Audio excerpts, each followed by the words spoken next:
Hey guys, welcome to சமையல் with sisters. பசிக்கலன்னு சொல்லிட்டு இந்த பசங்க ட்ரெயினில் ஏறணுன்னு ஒரு பேக்கெட் பிரியாணி காலி பண்ணிட்டாங்கங்க. ஹாய் ஆல், வெல்கம் டு சமையல் வித் சிஸ்டர்ஸ். நாங்கள் எல்லோரும் மதுரைக்கு வந்திருக்கோம் சித்திரை திருவிழாக்காக. வாங்க எங்களோட சேர்ந்து ட்ராவல் பண்ணலாம். எங்கள் ஊர் சித்திரை திருவிழா எப்படி இருக்குன்னு பார்க்கலாம். மதுரையில் சித்திரை திருவிழா ரொம்ப ஃபேமஸ்ங்க. எங்கள் அப்பா வீட்டில் கச்சை கட்டி சாமி ஆடுவாங்க. கிட்டத்தட்ட 15 வருஷத்துக்கு அப்புறம் இப்போ தான் எல்லா பங்காளிங்களும் ஒன்று கூடி சாமி ஆடுறாங்க. நாங்கள் போய் இறங்கின அன்னைக்கு மீனாட்சி திருக்கல்யாணம். ஸோ மதுரையில் இருக்க லேடிஸ் எல்லாமே அழகாக ஒரு பட்டுப்புடவை கட்டிட்டு தலை நிறைய பூ வச்சுட்டு மீனாட்சி அம்மன் கோயில் போவாங்க. காலையிலேயே நாங்கள் அப்போ தான் இறங்கினோம் ட்ரெயினில். ஸோ அண்ணா ஃபேமிலி நாங்கள் எல்லாம் சேர்ந்து ஒரு வேன் எடுத்து எங்கள் ஊருக்கு போகிறோம். போகிற வழியில் அம்மனில் சூரியோட கடை, அம்மன் கடையில் நல்ல ஒரு திக்கான காஃபி குடிச்சிட்டு எங்கள் ஊரில் எல்லா டீ கடையிலையும் காலையில் 6 மணிக்கெலாம் வித்தியாசமான பலகாரம் கொடுப்பாங்க. பலகாரத்தை பார்சல் வாங்கிட்டு சாப்பிட்டுட்டு கிளம்பணும். ஸோ எல்லோரும் வீட்டுக்கு சேர்ந்துட்டோம். பெரியம்மா, பெரியப்பா, சித்தி, சித்தப்பா, அத்தை, அக்கா, அண்ணி, அண்ணா எல்லாரோடையும் அந்த வீட்டில் தான் நாங்கள் ஃபுல்லாக இருந்தோம் 7 நாளுமே. போன அன்னைக்கு மீனாட்சி திருக்கல்யாணம்னு சொன்னதுனால நல்லா சாமி கும்பிட்டுட்டு சாம்பிராணி போட்டுட்டு நாங்கள் இருந்த லேடிஸ் எல்லாமே, மேரேஜ் ஆன லேடிஸ் ஃபுல்லாக புது கயிறு மாற்றுவோம் தாலியில். சாப்பாடு அங்கேயே ஏற்பாடு பண்ணியிருந்தாங்க. ஸோ காலையில் பொங்கல் சமையல்காரங்க வந்திருந்தாங்க. எங்களுக்கு அந்த 5-6 நாளும் ஒரு ஊரே சாப்பிடுவோம் அங்கே போடுற சாப்பாடை. ஸோ அங்கே உட்காந்து நல்லா சாப்பிட்டுட்டு சாமி ஆட்டத்துக்காக ரெடி பண்ணுறாங்க. இதெல்லாம் சாமி ஆடுறதுக்கான ஆயுதம். அதெல்லாம் நல்லா பன்னீர் ஊற்றி க்ளீன் பண்ணி சந்தனம் தேய்ச்சி வைக்கிறாங்க. இதுக்கப்புறம் கோடாங்கி அடிப்பாங்க. கோடாங்கி அடித்து சாமி இறக்குவாங்க. அதுதான் ஃபஸ்ட்டு டே நாங்கள் பண்ணுறது. இதை பார்க்குறதுக்காக எல்லாமே வருவாங்க. எங்கள் ஃபேமிலியில் எனக்கு தெரிஞ்ச ஒரு 20-25 பங்காளிங்க சேர்ந்து கும்பிடுற சாமி, அதுக்கு மேலேயுமே இருக்கும். இந்த திருவிழாக்காக முதல்லலாம் ஒரு கம்பார்ட்மெண்ட்டே புக் பண்ணி இங்கே சென்னையிலேருந்து மதுரைக்கு போவோம். ஸோ கோடாங்கி வந்துட்டார். சாமியை கும்பிட்டுட்டு சோழி உருட்டி போடுவார். அந்த சோழியில் அவருக்கு உத்தரவு வந்தோன்னே கோடாங்கி அடிக்க ஆரம்பிப்பார். இதுதான் ஃபஸ்ட்டு டே பண்ணுற ப்ரொசீஜர் எங்கள் கலரியில்.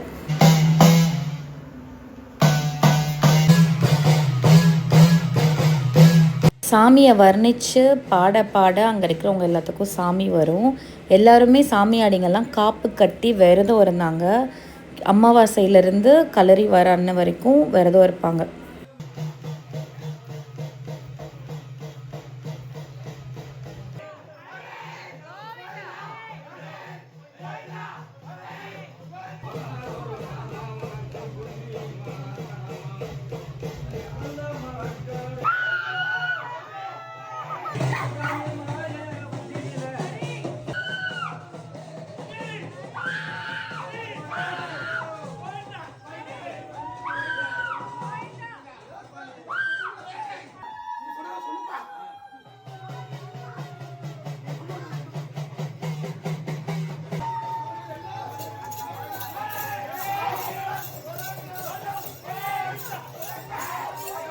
ஃபஸ்ட்டு டே மத்தியானம் வரைக்கும் அது மட்டும்தான் நடக்கும்.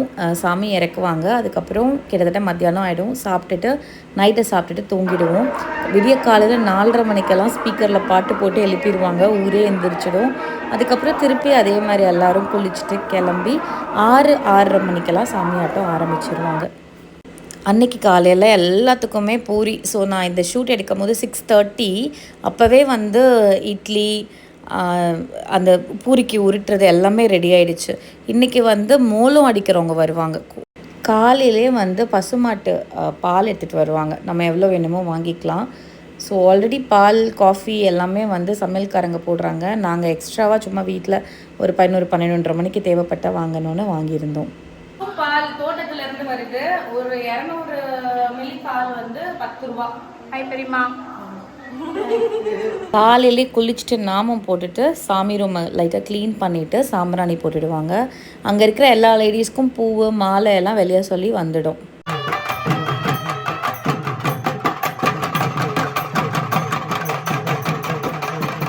குளிச்சுட்டு ஒருத்தராக வர எல்லாத்துக்கும் நாமத்தை போட்டு விட்ருவோம். அப்புறம் எல்லோரும் இன்றைக்கி தான் இந்த காஸ்டியூம் போடுவாங்க. இது கச்சை கட்டி சாமி ஆடுறதுன்னு சொல்லுவாங்க. இவங்க எல்லோரும் தான் சாமி ஆடிங்க. இதுக்கு முன்னாடி காட்டின கிளிப்பிங்கில் ரெட் கலர் சாரீ கட்டியிருக்கிறவங்க, அப்புறம் அந்த வேஷம் போட்டிருக்கவங்க. அதுக்கப்புறம் இது வந்து வேஷம் போடணும் சொல்லுவாங்க, தலையில் கட்டி அதுக்கப்புறம் கச்சை கட்டுவாங்க. அப்புறம் அதுக்குன்னு அந்த எக்யூப்மெண்ட்ஸ்லாம் சொல்லியிருந்தேன் இல்லையா, அது தான் கிழுக்குன்னு சொல்லுவாங்க, கையில் பிடிச்சிட்டு ஆட லேடிஸ்க்கு. அப்புறம் இந்த கொம்பெல்லாம் வந்து ஜென்ஸ் ஆடுவாங்க.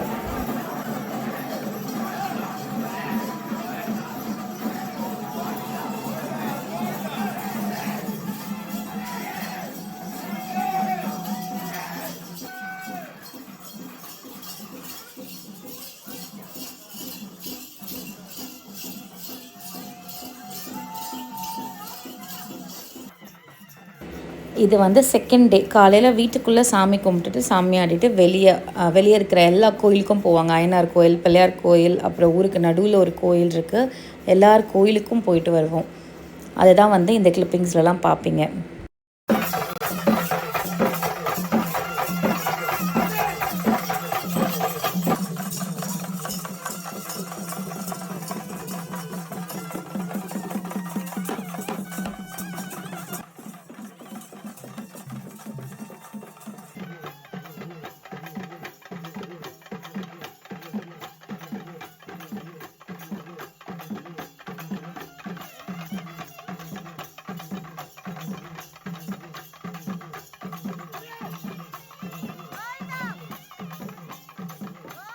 இதுதான் வந்து எங்கள் ஊரில் இருக்கக்கூடிய பிள்ளையார் கோயில். எங்கேயும் போய் சாமி கும்பிட்டுட்டு நெக்ஸ்ட்டு அய்யனார் கோயிலில் போய் சாமி ஆடிட்டு, இதான் அய்யனார் கோயில், இங்கே சாமி ஆடிட்டு சாமியை கும்பிட்டுட்டு திருப்பி ரிட்டர்ன் ஊருக்கு போயிட்டு லேடிஸ்லாம் இருந்துருவாங்க. அப்புறம் ஜென்ஸ்லாம் வந்து ஊர் விளையாட போகிறோம் அப்படின்னு சொல்லிட்டு அங்கே இருக்கிற எல்லார் வீட்டுக்கும் போவாங்க. அங்கே வீட்டில் எல்லாருமே வந்து மஞ்சள் தண்ணி ஊற்றி வெல்கம் பண்ணுவாங்க. ரிட்டர்ன் வரும்போதே வீட்டிலலாம் மஞ்சள் தண்ணியும் வேப்பலையும் போட்டு ஊற்ற ஆரம்பிச்சிருவாங்க. அதுக்கப்புறம் இங்கே வந்தோன்னே வீட்டில் லேடிஸ் எல்லாம் விட்டுட்டு ஜென்ட்ஸ் வந்து எல்லார் வீட்டுக்கும் போவாங்க. அங்கே ஒரு வீட்லேயும் நமக்கு நெல், அரிசி, அப்புறம் உண்டியலில் பைசா போடுவாங்க. எல்லார் வீட்லேயும் காலில் இந்த மாதிரி தண்ணி ஊற்றிட்டு வணங்கி கும்பிடுவாங்க. இதுதான் வந்து செகண்ட் டே ஃபுல்லாகவே நடக்கும். லேடிஸ் சாமியாடிங்களுக்கெலாம் வந்து வீட்டில் இருக்கிறவங்க வந்து குறி கேட்பாங்க. ஆசீர்வாதம் வாங்கிட்டு 90 கொடுக்கும்போது குறி சொல்லுவாங்க. அப்போ அங்கே இருக்கிற கொஞ்சம் பேருக்கும் சாமி வரும். யாருக்காவது சாமி வர மாதிரி இருந்தால் வந்து ஆசீர்வாதம் வாங்குறாங்க இல்லையா, அவங்களுக்கு வரும். அப்புறம் எங்களுக்கு பக்கத்து வீட்டிலேருந்து இந்த குண்டா நிறைய சர்பத் கொடுத்தாங்க. மத்தியானத்துக்கு மேலே ஃப்ரீ ஆகிடுவோம். அதனால் பசங்க நாங்கள்லாம் தோப்புக்கு போயிட்டு கொஞ்சம் நேரம் அப்படியே விளாண்டுட்டு தொட்டியில் குளிச்சுட்டு மத்தியானம் சாப்பிட்றதுக்கு ஊருக்கு வந்துட்டோம். தோப்புக்கும் ஊருக்கும் பார்த்திங்கன்னா ஒரு 15 மினிட்ஸ் தான். ஸோ இங்கேருந்து அங்கே போயிட்டு வரலாம். நல்ல சூப்பர் சாப்பாடு சாப்பிட்டு முடித்தோன்னே நெக்ஸ்ட் டே வந்து நாங்கள் அழகர் கோயில் போகிறோம். அதனால் அங்கே பொங்கல் வைக்கணும். அதுக்காக எல்லோரும் உட்காந்து வெள்ளத்தை வந்து தட்டிகிட்டு இருந்தாங்க.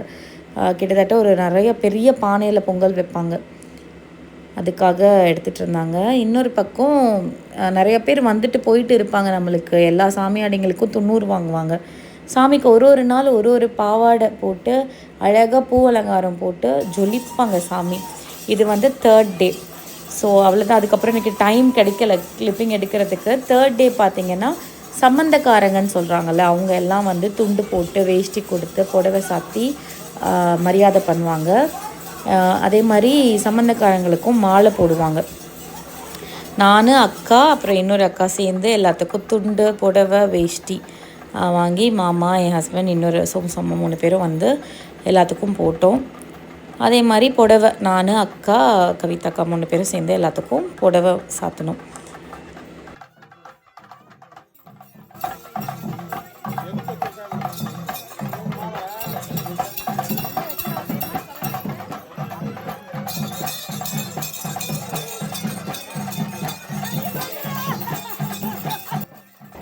இத்தனை வருஷம் கழித்து சாமி கும்பிட்றதுனால நானும் அக்காவும் வேண்டியிருந்தோம். இந்த மாதிரி புடவை வாங்கி சாத்துறோம் சாமிக்கெல்லாம், வேஷ்டி துண்டு போடுறோன்னு சொல்லி வேண்டியிருந்தோம். நிறையா பேர் இந்த மாதிரி வேண்டுதல் பண்ணி அதை நிறைவேற்றுவாங்க. இவங்க தான் வந்து எங்கள் பெரியம்மா, தங்கம் பெரியம்மா, பேர்லேயே வந்து தங்கம் வச்சுருக்காங்க. அன்றைக்கி பார்த்திங்கன்னா அதே மாதிரி லேடிஸை வீட்டில் விட்டுட்டு ஜென்ட்ஸ்லாம் வந்து பக்கத்து ஊர் எழுவனிக்கு போயிடுவாங்க. எங்கள் மாமாங்க இருக்கிற ஊர், அந்த ஊருக்கு போய் சாமி ஆடுவாங்க. அந்த கேப்பில் நாங்கள் வந்து அந்த கேப்பில் தோட்டத்துக்கு போயிட்டு தென்னை மரம் வந்து கொலை தள்ளிடுச்சு. ஸோ அதனால் அது வந்து ஏஜ் அட்டெண்ட் பண்ணுற மாதிரி ஒரு ஃபங்க்ஷன் ஷார்ட்ஸில் போடுறேன். பொங்கல் வச்சு அங்கே சாமி கும்பிட்டுட்டு பொங்கல் சாப்பிட்டுட்டு அன்றைக்கே எழுவனிலேருந்து எல்லாம் ரிட்டர்ன் ஆனோன்னா ஈவினிங் வேனு காருன்னு ஒரு 10 வண்டி இருந்ததுங்க. எல்லோரும் ஏறி ஒரு ஃபேமிலிக்கு ஒரு ஒரு வேனு. எங்கே போகிறோன்னா நெக்ஸ்ட்டு சுலைமான்னு சொல்லிட்டு அங்கே எங்கள் சொந்தக்காரங்க கொஞ்சம் பேர் இருக்காங்க. அங்கே போயிட்டு அங்கேயும் சாமி ஆடுவாங்க. எப்பயுமே எல்லா வருஷமுமே வந்து இந்த ப்ரொசீஜர் நடக்கும். அங்கே போனோன்னா அங்கே நைட்டு டின்னர் நமக்கு ப்ரொவைட் பண்ணுவாங்க. அதை முடிச்சுட்டு நைட் ஆகிடும் அழகர் கோயில் போகிறதுக்கு. மிட் நைட் கிட்ட ஆகிடும் அழகர் கோயில் போக. ஸோ இதுதான் சுலைமான். சுலைமான்லேயும் எங்கள் எல்லா மாமா வீட்லேயும் அண்ணா வீட்லேயும் இந்த மாதிரி மஞ்சள் தண்ணி ஊற்றி எல்லாத்துக்கும் துண்டு வேஷ்டி போட்டு நல்ல மரியாதை செலுத்துவாங்க. மாலையும் போடுவாங்க. அங்கே எங்கள் ரிலேட்டிவ்ஸ் வீடு எல்லாத்துக்கும் போயிட்டு அதுக்கப்புறம் அங்கே ஃபுட் அரேஞ்ச் பண்ணியிருந்தாங்க. டின்னர் சூப்பராக இருந்தது. டின்னரு காளான் பிரியாணி, பரோட்டா, தோசை, இட்லி, நல்லா சாப்பாடு. வயிறு நிறைய திருப்தியாக சாப்பிட்டுட்டு அழகர் கோயில் போயிட்டோம்.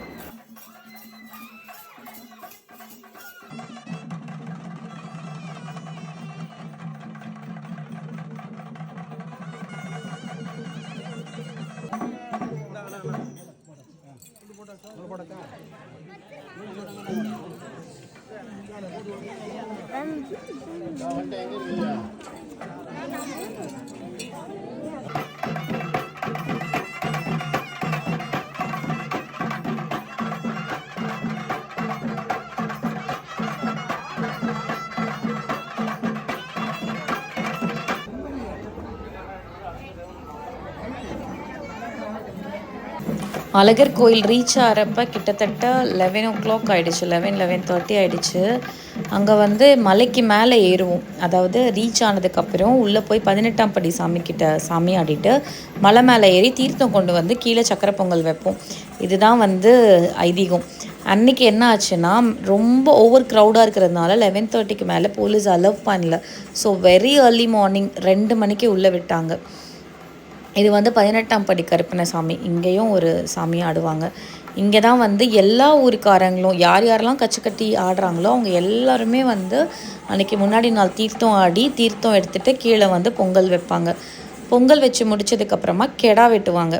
எங்களுக்கு கெடா வெட்டுறது அன்றைக்கி கிடையாது. ஏன்னா ஊரில் குலதெய்வ கோயில் வந்து எங்கள் ஊர் குலதெய்வ கோயிலில் கும்பாபிஷேகம். அதனால் கெடா வெட்டலை இந்த வாட்டி. இங்கே பார்த்தீங்கன்னா காலையில் நெக்ஸ்ட் டே நைட்டு சாமியாடி போயிட்டு வந்து படுத்து தூங்கியாச்சு அழகர் கோயிலில். மார்னிங் எந்திரிச்சதுக்கப்புறமா அங்கே பக்கத்துலேயே ஒரு ஷாப்பில் சாப்பிட்டுட்டு அங்கேயே சாப்பாடு அரேஞ்ச் பண்ணியிருந்தாங்க மண்டபத்தில். நாங்கள் ரூம் எடுத்துட்டோம் தனியாக. இதுதான் வந்து மண்டபம். அதாவது புது மண்டபம்னு சொல்கிறாங்க. புதுசாக நிறைய பேர் நம்ம ஸ்டே பண்ணிக்கலாம் இங்கே. அவ்வளோ பெரிய மண்டபமாக இருந்தது. சூப்பராக கட்டியிருக்காங்க கவர்மெண்ட்லேருந்து. இதெல்லாமே க்ளீனாக நீட்டாக இருக்குது. பாத்ரூமும் செப்பரேட்டாக இருக்குது. பாத்ரூமும் க்ளீன் பண்ணிக்கிட்டே இருக்காங்க. ஸோ அங்கே திருப்பி காலையில் வந்து நாங்கள் காது குத்து 2 காது குத்து இருந்தது. அதை முடிச்சுட்டு இது வந்து என்றைக்குதுன்னா 5th டே சாமி கும்பிட்டுட்டு உள்ளே போய் அழகரையும் பார்த்துட்டு திருப்பி ரிட்டர்ன் வந்துட்டோம். பேட்ரி கார் இருக்குது. வெளியே இருந்து நடக்காதவங்களாம் வந்து கோயிலுக்குள்ளே கொண்டு போய் விடுவாங்க கொஞ்சம் முடியாதவங்கள. எனக்கும் பாப்பாவை தூக்கிட்டு நடக்க முடியாததுனால கோயில்கிட்ட போயிட்டோம். நாங்கள் மத்தியானத்துக்கு மேலே ஃப்ரீயாக தான் இருந்தோம். கெடா வெட்டு இருந்தால் தான் கொஞ்சம் அங்கே போய் சாப்பிட்டுக்கிட்டு அப்படியே டைம் ஓடும். அதனால் நாங்கள் என்ன பண்ணோன்னா பழமுதிர்ச்சோலை போனோம். அழகர் கோயில் கீழே தானே பழமுதிர்ச்சோலை இருக்குது. தீர்த்த தொட்டி கீழே இருக்குது. ஸோ அங்கே பார்த்திங்கன்னா கூட்டமாக தான் இருந்தது. எனக்கு இங்கேருந்து கீழே போகிறதுக்கு 10 ரூபா ஒருத்தருக்கு பஸ்ஸு. மலை மேலே இந்த கோயில். போகும்போதே அப்படியே முருகர் ஆர்த்தியோடு தான் எங்களை வரவேற்றார் உள்ள. சரியான கூட்டம் தான்.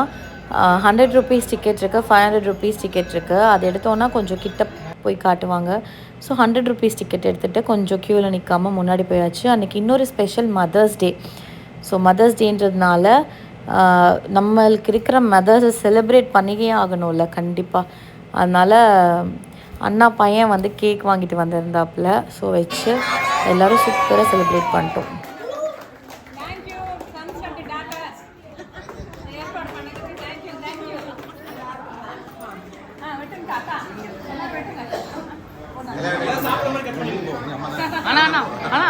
நாங்கள் இங்கே இருக்கிறது வந்து அழகர் கோயில் மண்டபம்.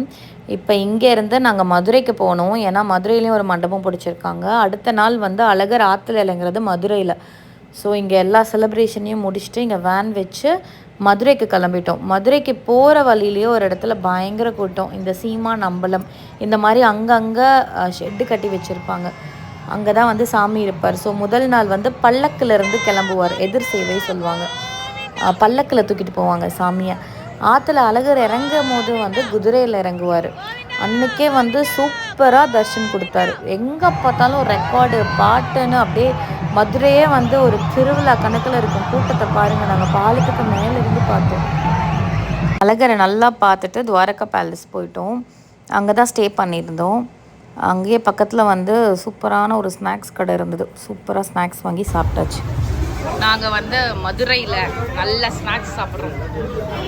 ஸ்பெஷல் பணியாரம். அம்மா பசங்க 2 பேர்த்துக்குமே வந்து தண்ணி பீச்சி அடிக்கிறேன்னு வேண்டியிருந்தாங்க. ஸோ அங்கே பக்கத்தில் இருக்க வர மகாலட்சுமி போயிட்டு அதுக்கு தேவையான திங்ஸ்லாம் வாங்கிட்டு அம்மன் கோயிலில் மாரியம்மன் கோயிலில் வந்து தண்ணி பீச்சி அடித்தோம். அன்றைக்கி சின்ன பசங்களுக்கெலாம் வேஷம் போட்டு தண்ணி பீச்சி அடிப்பாங்க. நான் ஷார்ட்ஸில் போட்டிருந்தேன், இங்கே ஆட் பண்ணுறேன், பக்கத்தவங்க பாருங்கள். நெக்ஸ்ட் இந்த மாதிரி பசங்களுக்கு வேஷம் போட்டு அழகர் மேலே தண்ணி அடிக்கணும். பட் சின்ன பசங்க கூட்டம் பயங்கரமாக இருந்ததுனால தெப்பக்குளம் மாரியம்மன் கோயிலே வந்து தண்ணி பீச்சி அடிக்க விட்டுட்டோம் பசங்களை. இங்கே தான் நிறைய பேரும் இருந்தாங்க. ஸோ நெக்ஸ்ட் டே மார்னிங் என்ன பண்ணிட்டோன்னா, நாங்கள் இருந்த இடத்துல இருந்து மற்ற எல்லோரும் இந்த மண்டபத்தில் தங்கியிருந்தாங்க. இங்கே மார்னிங் ஒரு 5:30 கிட்ட போயிட்டோம். இங்கேருந்து திருப்பி சாமி ஆடி எல்லோரும் ஆற்றுல அழகர் இறங்குறாருல அந்த பாலம் அதுக்கிட்ட போகணும். கிட்டத்தட்ட ஒரு 10 கிலோமீட்டர் போகணும். அந்த சாமி அருள் இருக்கும் போது எல்லாருமே ஃபாஸ்ட்டாக ஓடிடுவாங்க. அதுக்கப்புறம் கொஞ்சம் ஸ்லோவாகி போய் ஆனால் கரெக்டாக ஆற்றுல அழகிறன்றதை பார்த்துருவாங்க. அன்றைக்கி அம்மாவுக்கு ரொம்ப முடியலன்றதுனால நான் அக்கா அம்மா மட்டும் ஆட்டோவில் போயிட்டோம். அம்மாவால் சுத்தமாக நடக்க முடியலை. ஸோ நாங்கள் என்ன பண்ணிட்டோன்னா, அம்மாவை திருப்பி ஆட்டோ ஏற்றி இங்கே மண்டபத்துக்கு அனுப்பிச்சிட்டு நானும் அக்காவும் மட்டும் தனியாக போயிட்டு அங்கே ஆற்றுல அழகர் இறங்குறத சூப்பராக பார்த்தோங்க. நல்ல தர்ஷன். ரொம்ப தூரம் நடக்கணும். ஆனால் நம்ம போயிட்டு நடந்து போயிட்டுருக்கும் போதே என்ன ஆகும்னா விடிஞ்சிரும். பயங்கர கூட்டமும் வந்துடும். நம்மள்கிட்ட சுத்தமாக இன்ச்சு கூட இருக்காது. நாங்கள் என்ன பண்ணிட்டோன்னா ஆற்றுக்குள்ளேயே இறங்கிட்டோம்.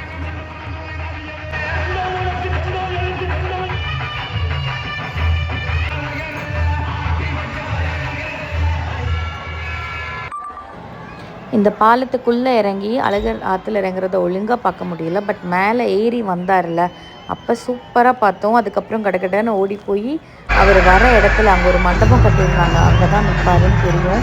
ஸோ அங்கேயும் வந்து நல்ல அழகர் பார்த்து முடிச்சுட்டு பயங்கர டயர்டாயிட்டோம். அந்த கூட்டத்தில் நசுங்கி கீழே விழுந்து எழுந்திரிச்சு வந்து நல்லா ஒரு நொங்கும் இளநியும் போட்டு காலங்காத்தால சாப்பிட்டாச்சு. இதுக்கப்புறம் நாங்கள் என்ன பண்ணணும்னா, இங்கேருந்து எங்கள் ஊருக்கு போனோம். அங்கே வந்து அப்பாவோட குலதெய்வ கோயிலுக்கு போயிட்டு எங்கள் ஊரில் வீட்டு சாமிக்கு போயிட்டு காப்பா ஊக்கணும். நாங்கள் வந்து அழகர் கோயில் பார்த்துட்டு அப்படியே மீனாட்சி அம்மன் கோயிலுக்கு போயிட்டு வந்தோம். போகிற வழியிலலாம் நமக்கு எதாவது கொடுப்பாங்க. மோர், விசிறி, சாப்பாடு, அன்னதானம் நிறைய பண்ணுவாங்க. அப்படியே மதுரை மக்களோட மனசு அப்போ தான் உங்களுக்கு தெரியுமே. சித்திரை திருவிழாக்கு ஒரு வாட்டி போகாதவங்களாம் விசிட் பண்ணி பாருங்கள். திருவிழா மாதிரி இருக்குங்க ஊரே.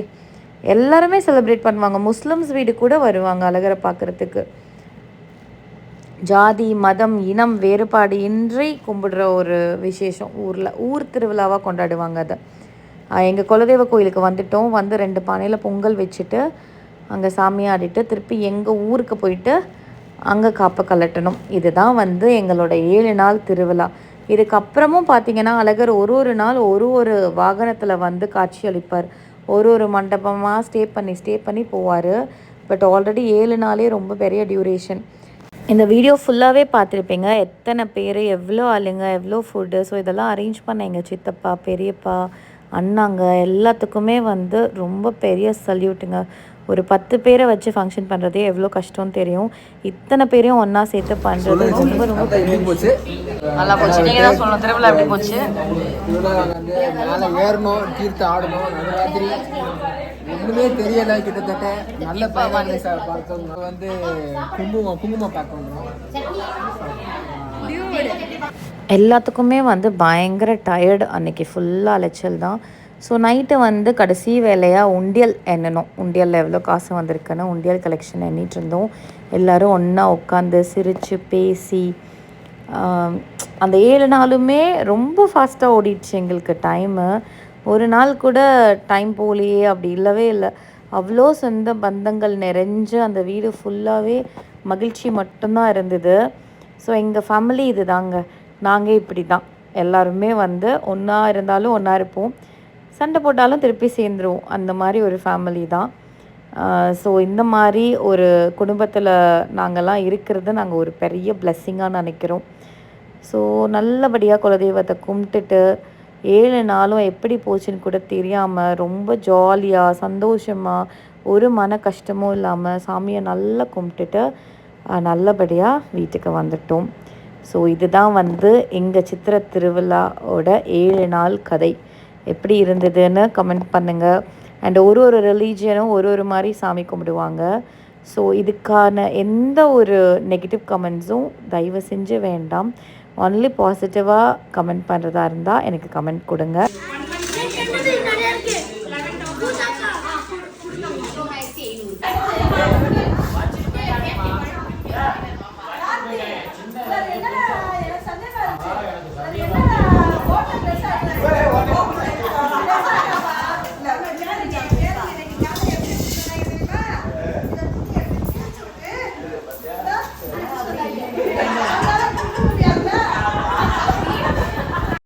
எங்கள் 7 நாள் திருவிழா முடிஞ்சிடுச்சு. அங்கேருந்து வந்து 3 மணி பஸ்ஸு பிடிச்சி மதுரைக்கு போயிட்டோம்.